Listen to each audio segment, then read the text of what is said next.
मरते हुए कर्ण ने आखिर महादेव को ऐसा क्या कह दिया जिससे वहाँ उपस्थित सभी लोग आश्चर्यचकित हो गए और कर्ण को हैरानी से देखने लगे कि कर्ण ने ऐसा क्या कर दिया और भला क्यों ऐसा किया अंगराज कर्ण ने। नमस्कार दोस्तों, स्वागत है आप सभी का हमारे YouTube channel the house of facts में। दोस्तों, क्या आप जानते हैं कि महाभारत का युद्ध ऐसा भयावह युद्ध था जिसमें बहुत से दिग्गज और शक्तिशाली योद्धाओं ने कौरवों और पांडवों की तरफ से लड़ाई लड़ी और अपने प्राण त्याग दिए। तो दोस्तों, क्या आपको पता है कि कर्ण की मृत्यु के पश्चात ऐसा क्या हुआ था कि मृत कर्ण को अपने दिव्यास्त्रों को महादेव को लौटाना पड़ा था? तो आज के इस वीडियो में हम आपको बताने वाले हैं कर्ण की मृत्यु से जुड़े एक ऐसे रहस्य के बारे में जिसे जानकर आप हैरान रह जाएंगे। तो आइए जानते हैं। दोस्तों, ये तो आप जानते हैं, सूर्यपुत्र कर्ण दिग्गज शूरवीरों में से एक थे और उनके जन्म होने के बाद से लेकर मृत्यु तक उन्हें कितनी ज्यादा यातना झेलनी पड़ी थी। वैसे तो कर्ण पांडवों की माता कुंती और सूर्यदेव के पुत्र थे,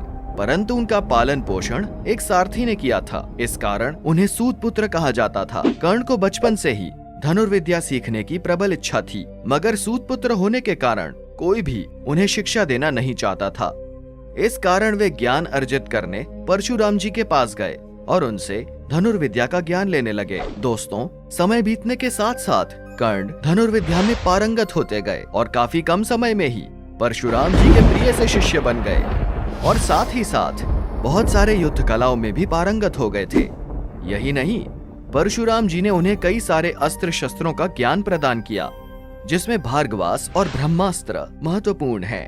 दोस्तों, कर्ण के शिक्षा ग्रहण कर हस्तिनापुर आने के पश्चात दुर्योधन ने उन्हें अंग देश का राजा घोषित किया और साथ ही अपना मित्र भी बना लिया। इसके पश्चात कर्ण दुर्योधन के हर समय उनके साथ होते थे। ऐसा माना जाता है कि महाभारत के युद्ध की शुरुआत में कर्ण ने अपने दिव्यास्त्र को छुपा दिया था ताकि जब उन्हें इसकी जरूरत पड़े मंत्रों द्वारा इनका आवाहन कर इसे प्राप्त कर सकें।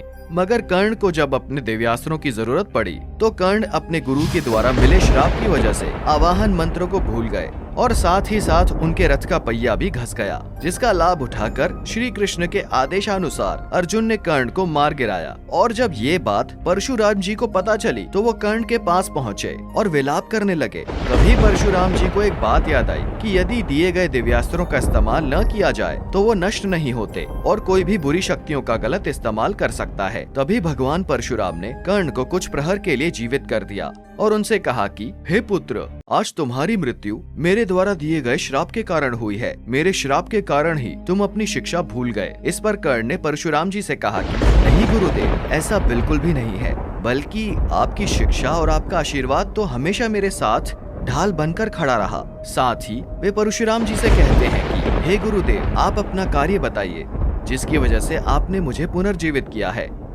जिस पर परशुराम कर्ण से कहते हैं कि हे पुत्र कर्ण, तुम्हें अपने उन दिव्यास्त्र को महादेव के चरणों में समर्पित करना होगा ताकि तुम्हारी तरह से कोई वीर और महान योद्धा उसे ग्रहण करे। जिस पर कर्ण महादेव का स्मरण करते हुए परशुराम जी को उस स्थान का पता बता देते हैं जहां पर उन्होंने अपने दिव्यास्त्र को छुपाया हुआ था और इसके पश्चात पुनः अपने शरीर का त्याग कर स्वर्ग की ओर प्रस्थान कर जाते हैं। तो दोस्तों, आपको हमारी ये जानकारी कैसी लगी? कमेंट बॉक्स में हमें जरूर बताइए और वीडियो को लाइक शेयर करना बिल्कुल ना भूलें। अगर आप हमारे चैनल पर नए हैं और अभी तक सब्सक्राइब नहीं किया तो प्लीज जल्दी से सब्सक्राइब भी कर लीजिए। Thanks for watching.